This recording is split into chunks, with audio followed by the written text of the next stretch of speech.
Today on How It's Made.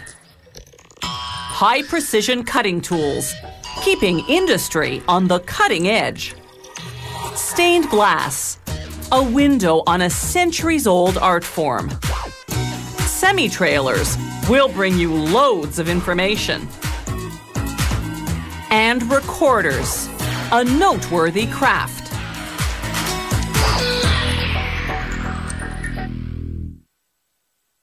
Industrial cutting tools are the metalworking components of factory machinery. They're designed to form metal into product parts or into devices for making product parts. High-tech industries require high-precision cutting tools. These are end mills, tools specifically designed for cutting and shaping metal.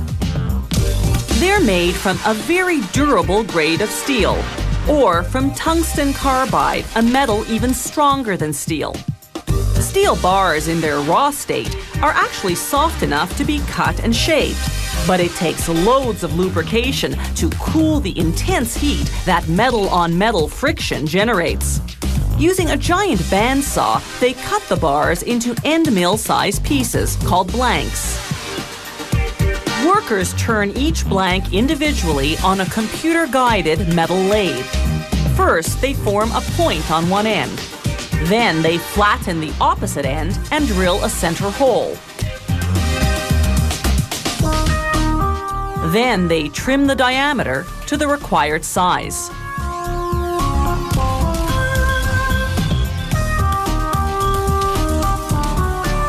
Next stop, a computer-guided milling machine. It works on 3 blanks at a time, carving helix-shaped ridges called flutes. The flutes run almost the full length of the blank. Once again, lubrication is essential to prevent overheating.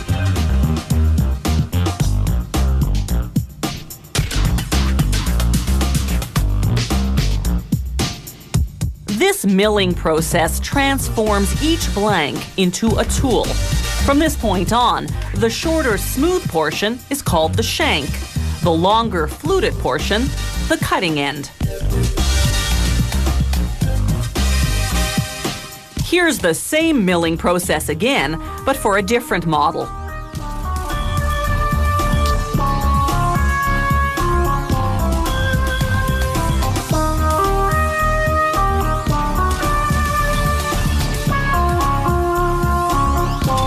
Here are both models, before and after.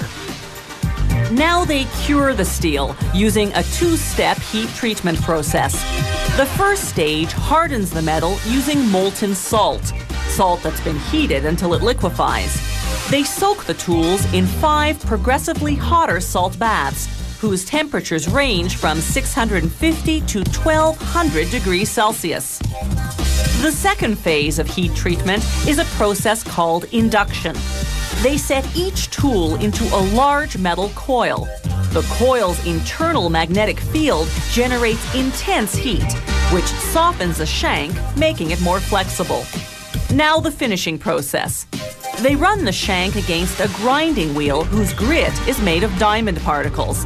This gives it the strength to erode steel with a high degree of precision. They verify the final diameter using a digital micrometer. Then a robotic arm runs the tools one at a time through a high-precision automated grinding machine, this time to finish the cutting end. The machine uses diamond grinding wheels to grind the precise cutting angles and finalize the diameter. More complex tools go into this even more sophisticated grinding machine.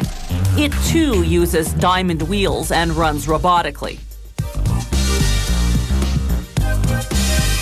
The end mills are now completed. This factory makes high-precision cutting tools primarily for the aerospace and automotive industries, where precision is everything. So at each stage of the production process, the factory verifies measurements using various optical and digital instruments. This sensing probe conducts the final quality control test. It scans each and every finished end mill to ensure that the surface is as smooth as silk.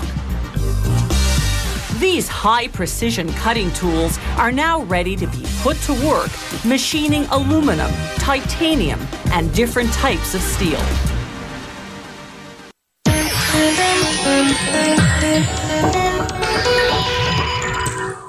Around 1000 AD, craftsmen began making intricate window designs using lead rather than wood or plaster between pieces of colored glass. Before long, the church was commissioning stained glass windows depicting religious scenes to adorn the great cathedrals of Europe. You can make stained glass two ways. Using copper foil, a technique developed about 100 years ago by the American artist Louis Comfort Tiffany, or you can use the centuries-old European lead technique, which we're about to see. First, the artist lays a plate of glass over a pattern and traces the parts of the design that she'll cut from that plate. Then she scores her trace line using a glass cutter. A quick snap, and the glass separates neatly. She follows the same procedure with different colors and textures of glass for all the pieces of the design.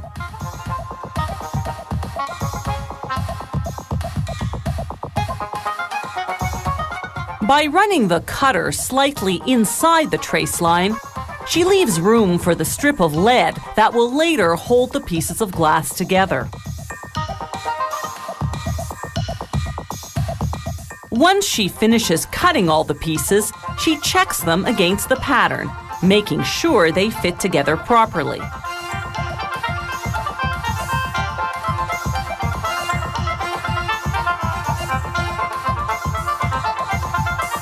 Now it's time to assemble the pieces using the pattern as a guide. This zinc molding will frame the panel, its inner groove fitting over the edge of the glass. The artist positions this molding along the perimeter of the pattern.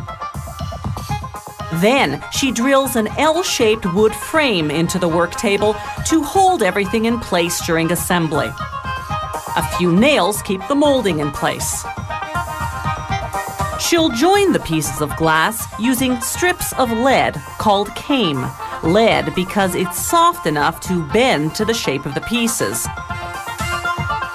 After straightening out a long strip of came, she cuts the various lengths she needs to border each piece of glass.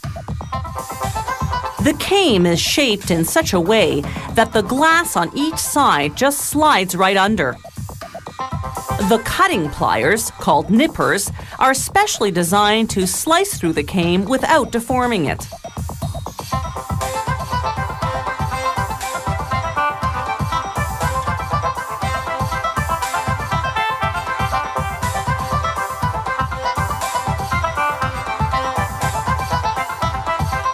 Once the artist finishes assembling the glass pieces, she pushes everything gently against the wood frame. This squares the panel and ensures the pieces fit together snugly. Now she brushes on flux, a type of acid. This cleans the lead came so that solder will adhere well. Using a soldering iron, she applies a bead of lead and tin solder wherever two strips of lead came join. Then she uses a short bristled brush to coat the lead in black putty. This makes the seams watertight and gives the lead a darker, aged look. Finally, she sprinkles on calcium chloride powder called whiting. This sets the putty and polishes the glass and lead to a shine. After 4 painstaking hours, the panel is finished. More elaborate stained glass works feature hand-painted detailing. The artist first prepares a design on paper, then cuts the pieces of glass accordingly.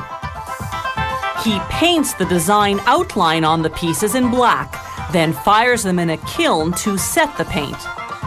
To create shading, he applies a coat of brown paint called grisaille. Using a dry brush, he removes it from the parts he wants to highlight, then he fires the glass again. Now he paints in the final details and fires the glass for one last time. The paint contains powdered glass, so the intense heat of the kiln bonds it to the glass pieces. The result is nothing short of spectacular.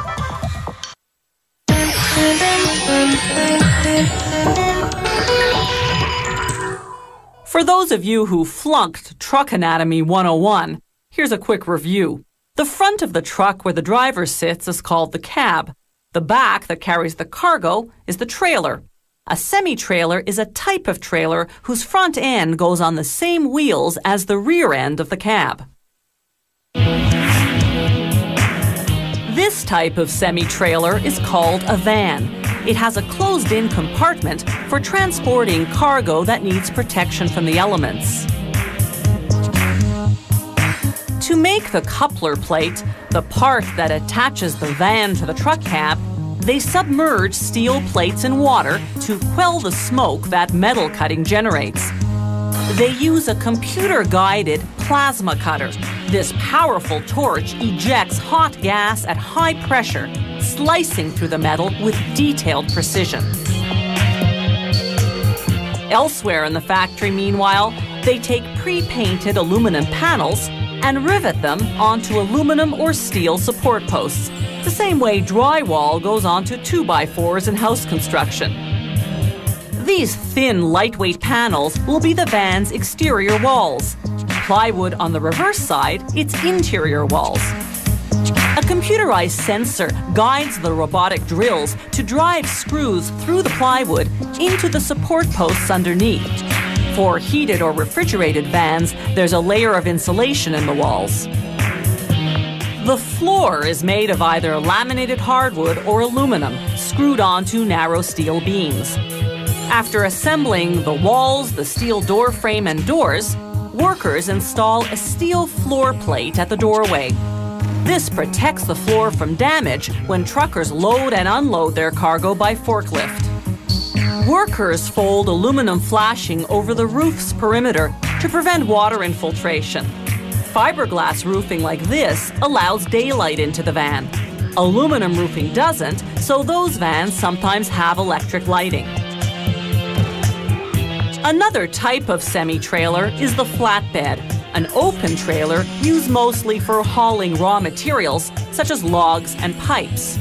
Heavier flatbed models are made of thick, higher-grade steel. Workers cut the bulkier parts using what's called an automatic oxycutter.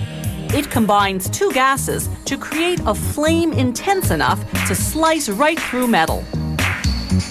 Once cut, the parts have to be formed to the required shape. To do that, workers use what's called a press brake, a machine that applies up to 300 tons of pressure to bend the steel. They measure the result to ensure it meets design specifications.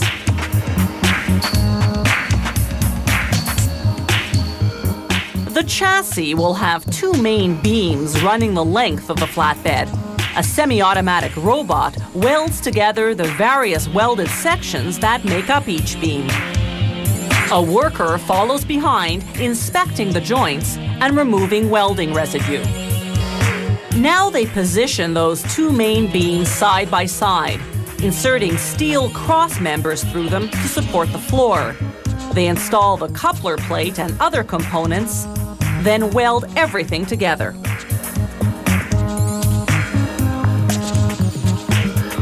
Flatbeds come in extendable versions designed to accommodate loads of various lengths.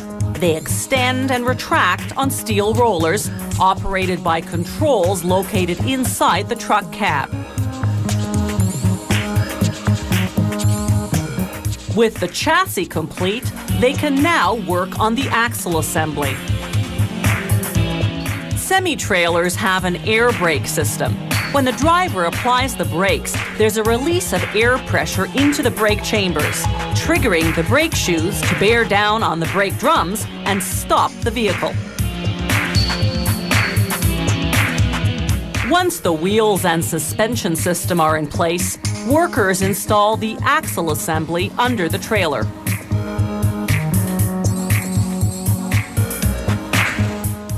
average semi-trailer weighs between 5 and 6 metric tons and can haul up to 5 times its weight.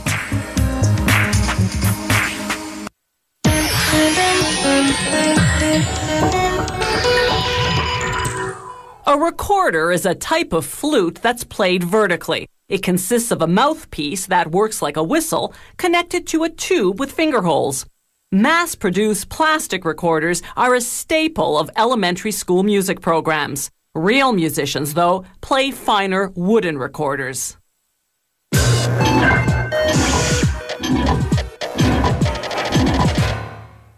The recorder dates back to medieval Europe, though it was likely modeled after flutes from Asia. Back then, recorders were called flutes, and by 1500, they were among the most popular musical instruments. Around 1750, though, the new transverse flute banished the recorder to musical oblivion. It took a 20th century revival of music from the Renaissance and Baroque periods to bring the long-forgotten recorder some noteworthy attention.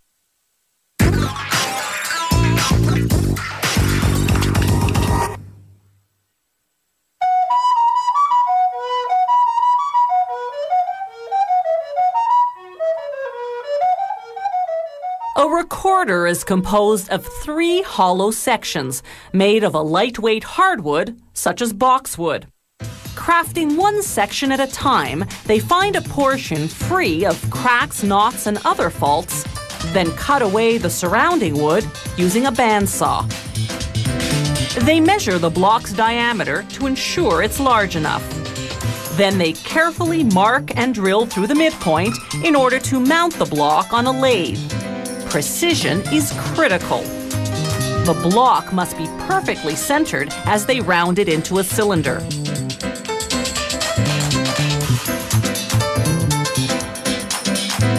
Next, they use a large drill to widen the inside hole, known as the bore. They enlarge it enough to insert a tool called a reamer. Then they ream the bore to the final diameter, which varies according to the size of the recorder. The bore tapers slightly toward the bottom of the instrument. The cylinder, now a tube, goes back on a lathe. The smooth pencil line means the bore is straight and the tube is centered. They trim the outside to reduce it to the right diameter, checking the measurement with the help of calipers. Then it's back onto a lathe for the final profiling. This is where the maker gets to flaunt his artistry, embellishing the tube with ornamentation typical of the Baroque period.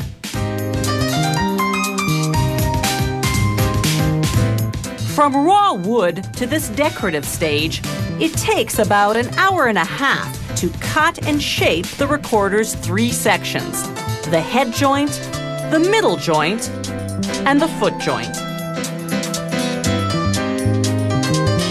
Now they smooth the surface of each joint with fine sandpaper. Then it's back to the technical tasks. Locking the middle and foot joints in a vise, they drill the finger holes, 7 holes down the front and 1 in the back for the thumb. For the recorder to play in tune, they must follow the precise measurements specified in the technical drawing. In the head joint, they cut a flat canal called the windway. It directs the air that's blown into the instrument. Next, they carve out a rectangular window with a sloped opening called the labium. The labium is what regulates the recorder's tone, the sound quality, so its size and angle are critical. The air the musician blows into the mouthpiece travels down the windway and hits the sharp edge of the labium. This creates a whistle effect thanks to a block of wood closing off the top of the instrument. They use cedar because it never rots, despite years of hot air and saliva blowing on it. They complete the head joint by beveling the top. This forms the mouthpiece. Now they glue a thin layer of cork around all the joint ends. This creates a snug fit when the instrument's assembled. After testing the recorder's tone and tuning, making adjustments to the workings if necessary, they stain the wood, then wax and buff it to a shine. Recorders have a 2-octave or 16-note range. They come in about 15 different sizes. The longer and wider the instrument is, the lower its register. The shorter and thinner it is, the higher the sound it produces.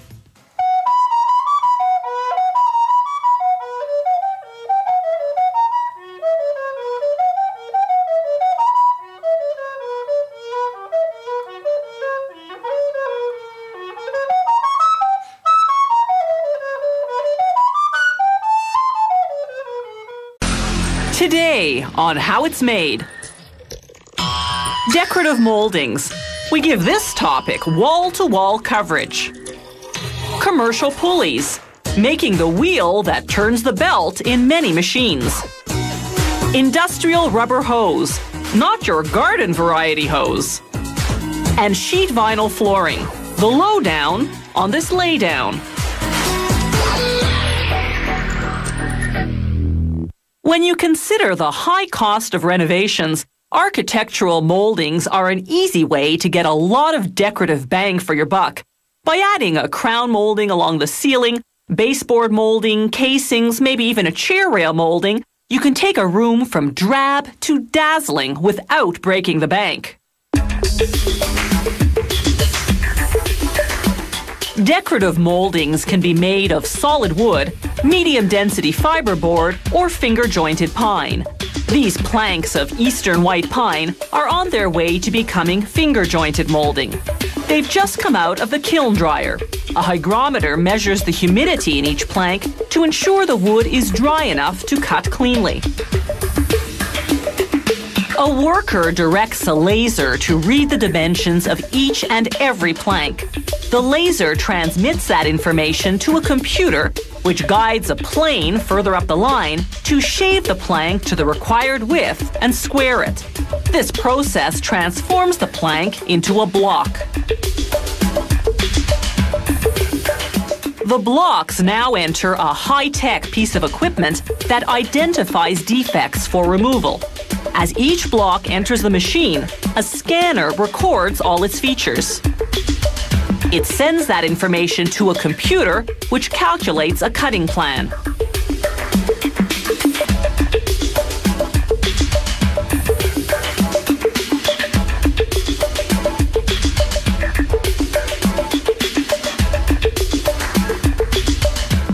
Guided by the computer, a saw chops out any knots or poor quality wood.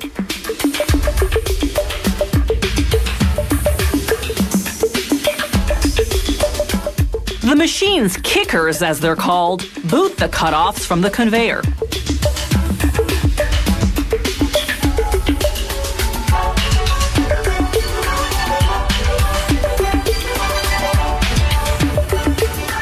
The blocks, meanwhile, continue on, running against razor-sharp rotating heads that carve finger joints on the ends.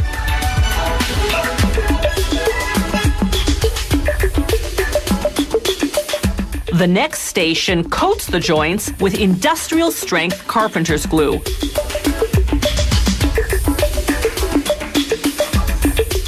The conveyor picks up speed now and butts the blocks together with high pressure. The joints lock in a tight fit.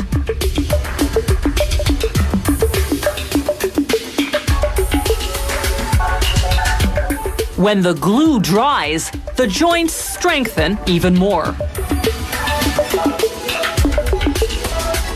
The jointed blocks are connected in a continuous unit. A saw now cuts it into standard molding lengths. These lengths are known as finger-jointed blanks because they haven't yet been shaped.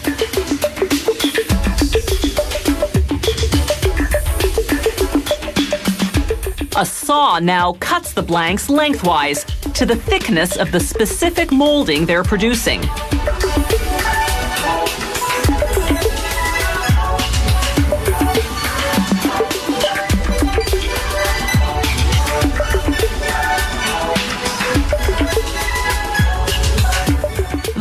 final step is to profile the blanks. A machine called a molder uses rotating steel knives to carve the wood to the required shape. There's a different knife for each style of molding.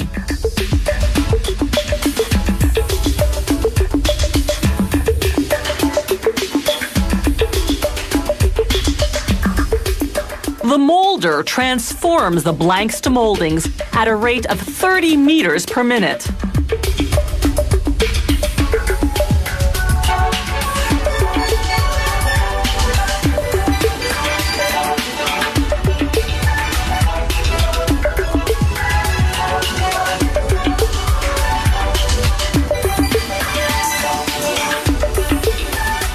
Moldings made of finger-jointed pine or medium-density fiberboard are the least expensive to buy.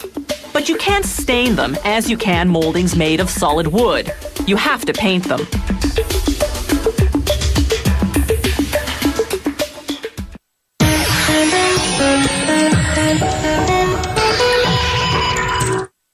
A pulley is a wheel with a grooved or barreled rim in which you run a rope or belt. It's a simple device used to lift a load that's hard to access or too heavy to move by hand.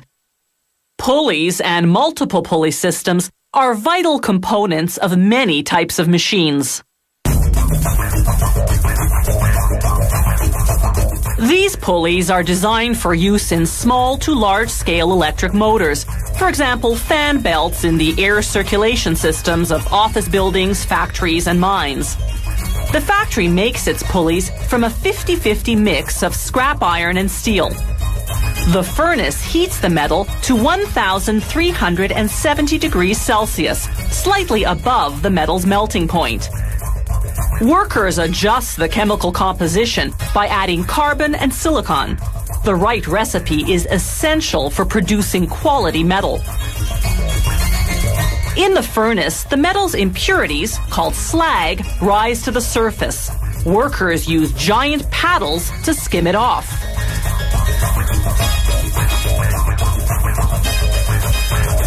Once the lab analyzes and approves a sample, they transfer the molten metal by ladle to a 30-ton holding furnace. This furnace maintains the metal at a constant 1,370 degrees Celsius, the required temperature for a proper casting. You can't pour metal this hot into a metal mold. The mold would just melt. So instead, the factory uses damp sand. Sand withstands intense heat by absorbing it. The machine forms the molds much the way you'd use a pail to form a sandcastle.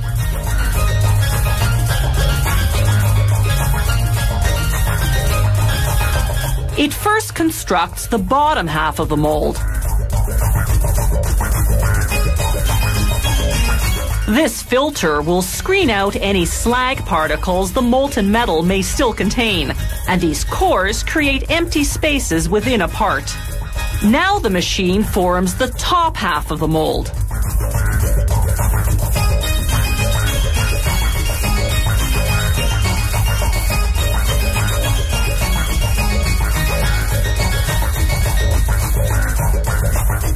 They slip a weighted metal jacket around the finished sand mold. This keeps it from collapsing under the weight of the metal. Workers fill the molds right to the top. It takes from 30 to 45 minutes for the molten metal to solidify. They remove the weighted metal jacket, then dump the mold into what's called the shakeout. The vibration breaks the sand mold apart, releasing the metal pulleys.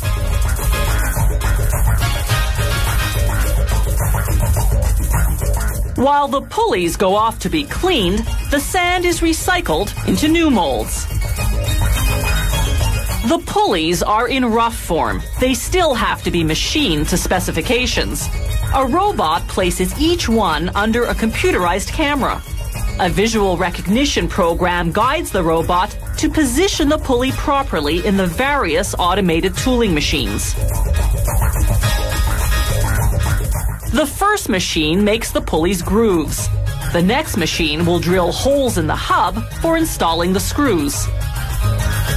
At the end of the machining process, A gauging system takes precise measurements and guides the equipment to correct any errors. This is a two-part pulley known as a variable pulley because it can run a belt at variable speeds. This tooling machine performs several operations on the male component. It machines the face and outside diameter on one side, then flips the pulley over to make the bore and threads on the other side.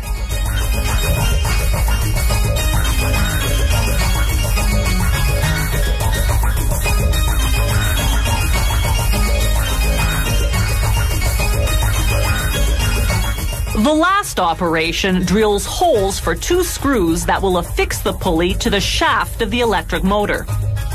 A touch of lubricant, and the next machine assembles the male and female parts. After setting the proper speed, the user locks the parts in position with a screw.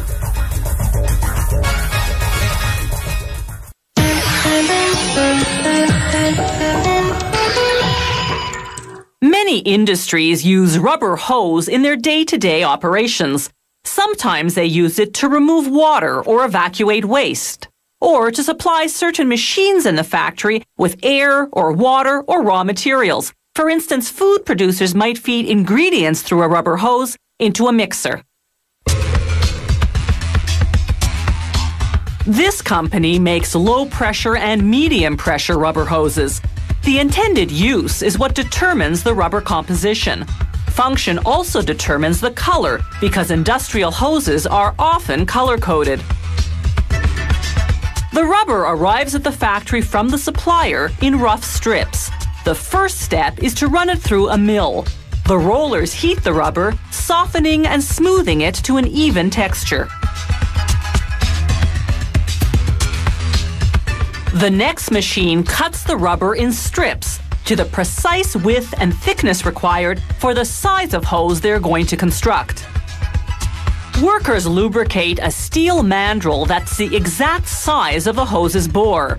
As the mandrel spins, they wrap a rubber strip around it, measuring and layering if necessary to build the thickness they're after.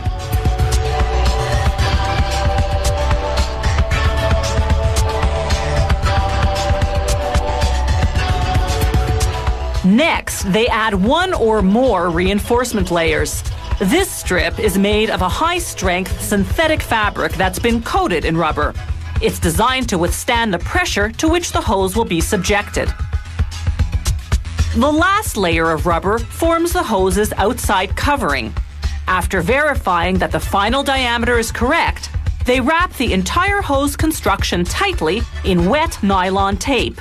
The tape will later shrink and compress all the materials together. This factory also makes hoses with a built-in attachment on the end. They position it on the mandrel, then glue the first layer of rubber to it. Then they reinforce the bond with special textile strips and tightly wound high-strength carbon steel wire. They continue the wire more loosely down the body of the hose at a specific angle designed to withstand vacuum pressure. Then they wrap the hose in a soft, stretchy rubber strip that fills the gaps between the wires. Next comes a layer of high-strength rubber-coated fabric.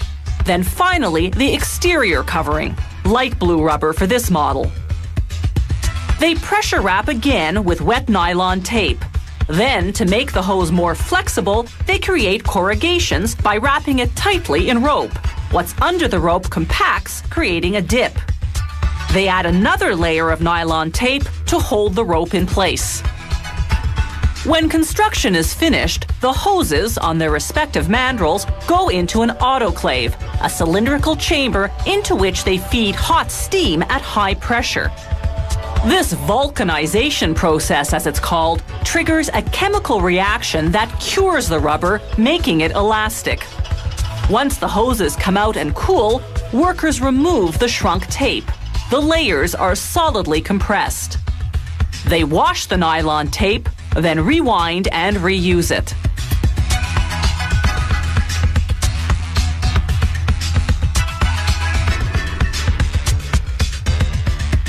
Now workers begin the process of removing the hose from the mandrel. They tie one end with a rope to create pressure. then gently pump water between the mandrel and rubber. The lubricant they applied earlier has prevented the rubber from sticking to the steel, so the hose separates easily.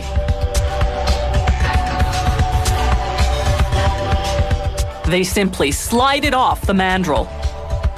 Workers will now trim the ends, cut the hose to the length the customer ordered, then coil and package the hose.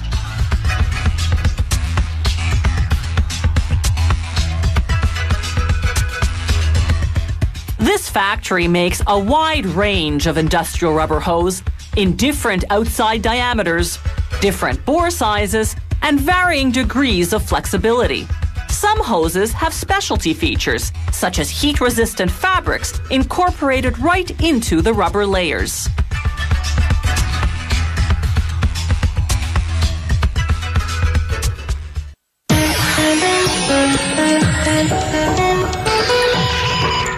In 1860, an Englishman invented linoleum, a revolutionary floor covering made of linseed oil, pigments, pine rosin, and pine flour. A century later, in the 1960s, newfangled vinyl flooring walked all over linoleum and eventually rendered it obsolete.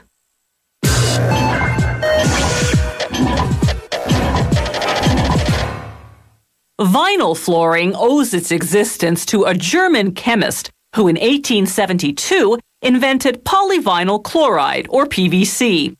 PVC was considered a thoroughly useless substance until the 1920s, when an American researcher tried to make it useful by turning it into an adhesive. He didn't succeed, but in the process, he accidentally discovered that heating PVC in a solvent transformed it into a flexible plastic, what we know today as vinyl.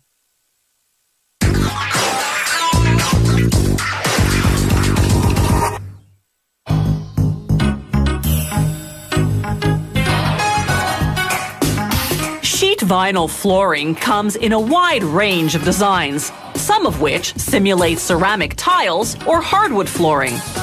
As we see here under a microscope, vinyl flooring is comprised of three components: a felt paper backing on the bottom, a layer of vinyl foam in the middle on which they print the design, and a protective layer of transparent vinyl on top. To create texture, the factory applies an inhibitor to prevent the foam from expanding in certain areas. To make that vinyl foam, they first mix the powdered ingredients: polyvinyl chloride resins, or PVC, white pigment, and calcium carbonate, which acts as a filler but also helps color the mixture white. In a separate mixer, the liquid ingredients: plasticizer to make the vinyl flexible, fungicide to prevent mold growth, UV stabilizers to prevent fading, and a blowing agent which they later activate to inflate the foam. They combine the liquid and powders and mix for another 15 minutes.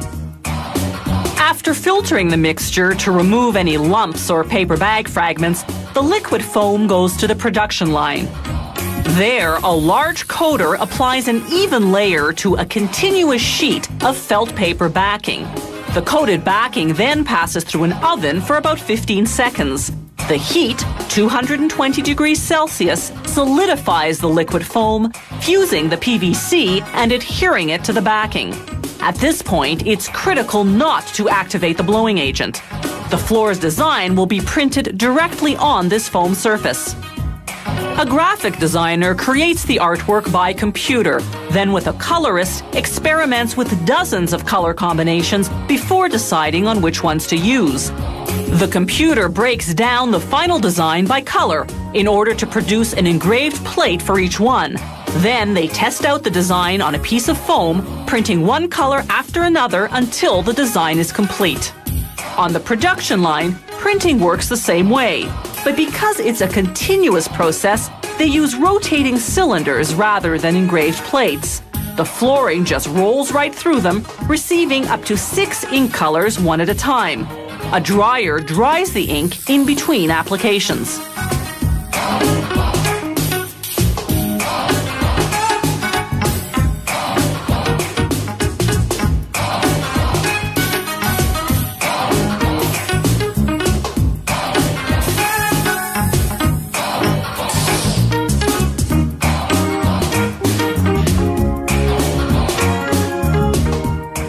it's time to apply the floor's top layer. This coat of vinyl is known as the wear layer because it'll be subjected to the wear and tear of walking. The wear layer protects the design printed on the vinyl foam underneath. Made of PVC resins and plasticizer, it goes on white but turns transparent once fused in the oven at 220 degrees Celsius. At the same time, the heat of the oven activates the blowing agent in the vinyl foam underneath, expanding it. To create texture, they use a process called chemical embossing, in which select ink colors contain a chemical inhibitor to suppress foam expansion. Wherever they print those colors, the foam remains flat. These height variations create relief and can simulate grout lines in imitation tile designs.